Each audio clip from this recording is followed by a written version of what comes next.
여러분 안녕하세요. 여러분과 환경공학 끝까지 함께하는 전나훈입니다. 자, 이번 시간은요. 우리 환경직 공무원, 특히 환경부 경채에 대해서 오리엔테이션 및 공지를 드리도록 하겠습니다. 여러분들 굉장히 바쁘시기 때문에 정말 중요한 내용만 짧게 굵게 전달을 드리도록 하겠습니다. 자, 23년 대비 환경부 경력경쟁 채용 들어가 보도록 하죠.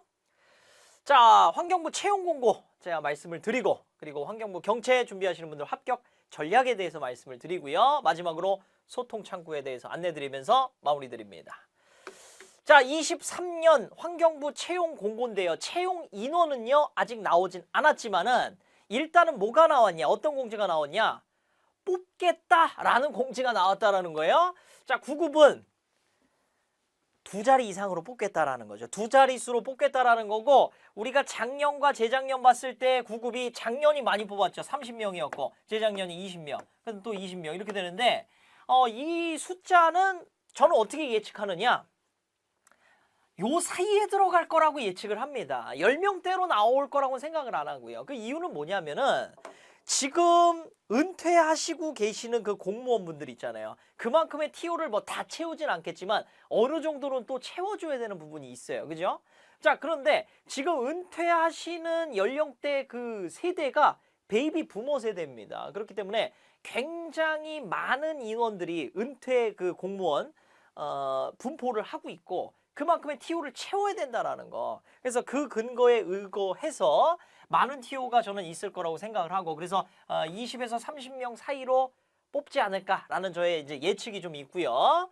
자, 그리고 7급은 이제 한 자릿수로 좀 뽑겠다. 뭐 3명 뽑을 수도 있고 5명 뽑을 수도 있고 그렇지만 저도 이거는 뭐 한 약 5명 정도가 되지 않을까라고 조심스럽게 한번 예측을 해보겠습니다. 어쨌든 우리는 뽑는다라는 거예요. 그러면 준비를 해야 되겠죠. 자, 그리고 시험 일정은요 23년 상반기에 공고가 될 건데, 보통 별 이변이 없으면은 시험은 거의 이제 5월 달에 또 시행이 될 겁니다. 그리고 이제 접수를 또 뭐 4월 달에 하고 뭐 이런 식으로 치러지겠죠. 조금 늦어지면 뭐 6월 달에 이렇게 할 수도 있는데 이렇게 될 거라는 거. 물론 뭐 너무 늦어져 봐야 7월이에요. 그러니까 여러분들 한 요 정도 범위 내에서는 이제 시험이 진행된다라는 거고, 그러면 이제 지금부터 준비한다라고 했을 때 여러분들 시간이 각자 얼마나 남아 있는지는 모르겠지만은 아직은 좀 충분한 시간이 있다라고 좀 보실 수가 있겠죠. 자, 그리고 시험 과목은 기존과 동일하게 진행이 된다라고 공고가 됐습니다. 그러니까 환경공학, 화학은 이제 9급, 7급에 따라서 환경화학이냐 화학이냐에 따라 좀 차이가 있죠. 그거에 관련해서는 이제 제 유튜브에서 제가 요거를 짧게 정리드린 내용이 있거든요. 그거 참고하셔도 좋을 것 같고요. 자, 그리고 환경보건 이렇게 해서 3가지 과목으로 치러지겠습니다. 자, 그럼 이제 중요한 거, 환경부 경채 합격하려면은 어떤 전략을 세워야 되냐. 아니, 선생님 그냥 열심히 하면 되는 거 아닌가요? 꾸준히 하고. 그건 뭐 당연한 거, 당연한 디폴트 값이고요. 거기다가 플러스 알파로 내비게이션을 잘 찍어야 됩니다. 이것을 경로를 막 돌아가는 길로 찍게 되면은 내가 30일 공부할 거 60일 공부하고 90일 공부하게 될 수가 있는 거예요. 그래서 딱 그 시험에 맞는 전략을 정확하게 세우는 거, 시간을 줄여줄 수 있는 방법이 됩니다.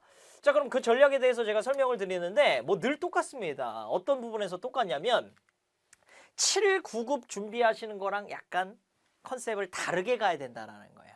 특히나 이 경채 준비하시는 분들은 그 전에 내가 공사나 공단을 준비하다가 경채 한번 도전해볼까? 아니면 내가 지금 직장인인데 경채는 국어랑 국사, 영어를 안 해도 되니까 그 부담감이 없어서 나는 같이 직장을 다니면서 주경야독해서 좀 시험을 준비할 거야. 이러신 분들도 계시고, 또 한 가지 케이스가 7, 9급 공무원 시험 응시하면서 같이 곁다리로 환경부 경채 시험 보시는 분들 계시죠. 너무 좋습니다. 그런데 내가 경채에 만약에 비중을 더 두고 있다고 하면은 전략을 좀 달리 해야 된다는 거예요. 자, 어떤 측면이냐면 일단 표면적으로는 보기가 7, 9급은 4지선다고 우리 환경부 경채는 5지선다죠. 그리고 문제가 7, 9급은 각각 20문항입니다. 그래서 5과목 해가지고 20, 20, 20, 20 해가지고 100문제예요. 환경부 경채는 50문항 해가지고 3과목이니까 150문제입니다.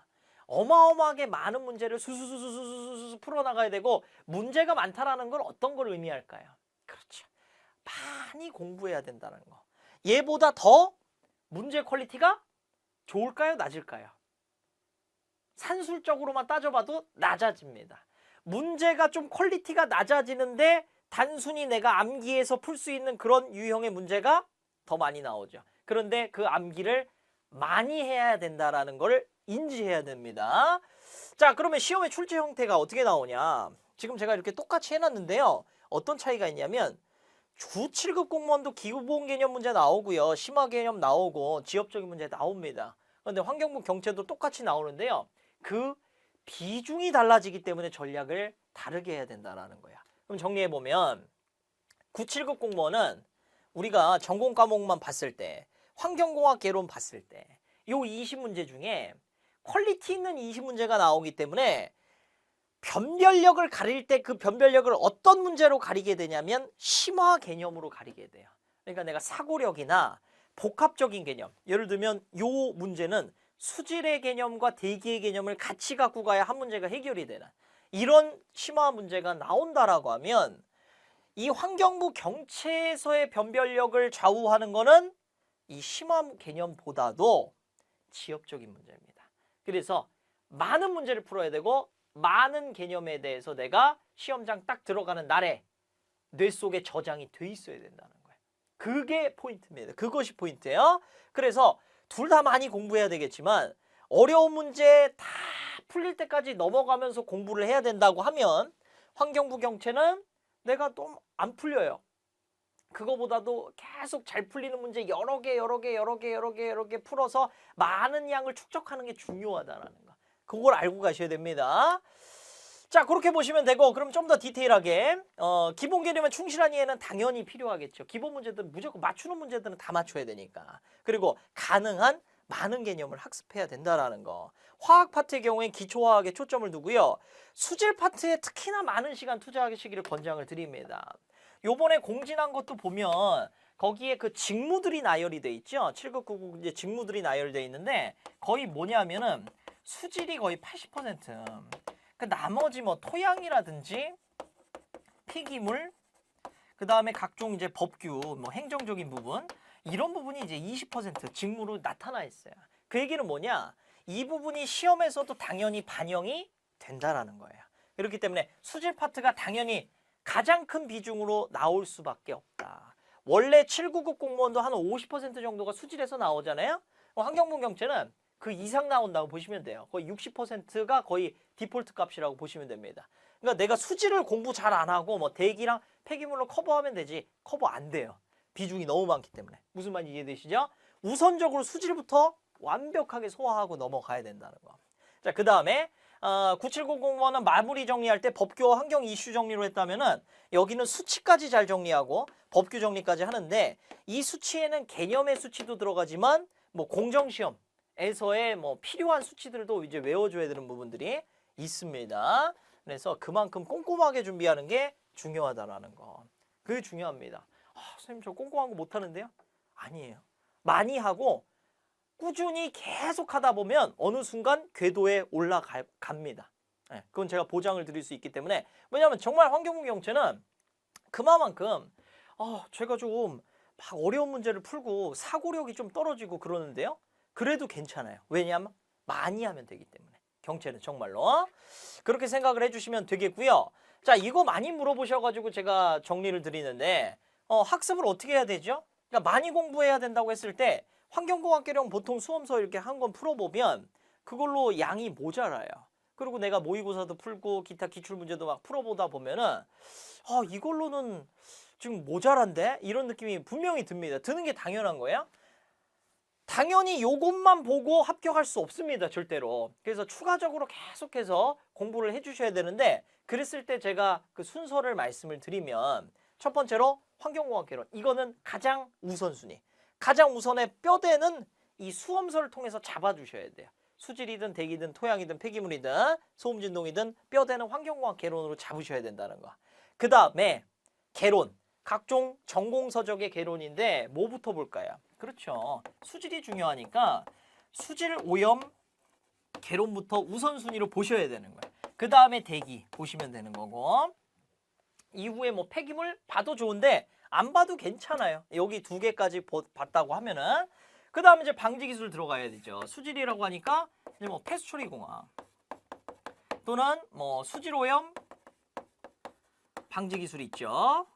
요거 우선적으로 보시고, 그 다음에 이제 대기, 뭐 유해가스 처리 기술 이런 것들 이제 봐주셔야 되는 거죠. 그러면 벌써 여기까지만 보는데도 시간이 어마어마하게 걸립니다. 수험서 풀었죠? 기출문제 풀었죠? 개론 전공서적 됐죠? 방지기술 전공서적 봤죠? 책이 벌써 이만큼 소화를 내가 한 상태예요. 굉장히 촘촘해진 상태인데 그 상태에서 이제 공정시험 기준 들어갑니다. 그래서 요거는 학생분들 입장에서 내가 공정시험 수질하고 대기하고 막 찾아갖고 보기가 어려울 걸로 제가 생각이 들기 때문에, 저도 저번에 이제 시험장 가서 시험을 보고서는 느낀 게 공정시험 비중이 점점 커지고 있구나. 그래서 이 부분을 제가 정리를 드릴 겁니다. 그래서 기존의 강좌에 추가를 하고 따로 뭐 프린트라든지 자료 같은 것들을 학습 자료실에 이제 올려드릴 거예요. 여러분들 시험 보시기 전에. 그래서 그거는 제가 준비를 할 거고, 이미 좀 많이 준비가 되신 분들은 혼자서 공부할 때 여기에 초점을 두셔야 된다는 거.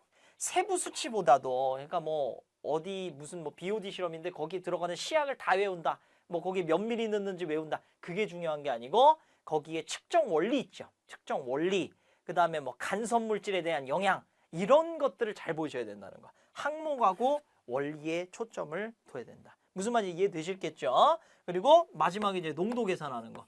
이것도 사실은 이제 중요한 항목에 들어가는 거니까 이런 부분에 초점을 둬서 한 항목씩 정복을 하면서 넘어가시기를 권장을 드리겠습니다.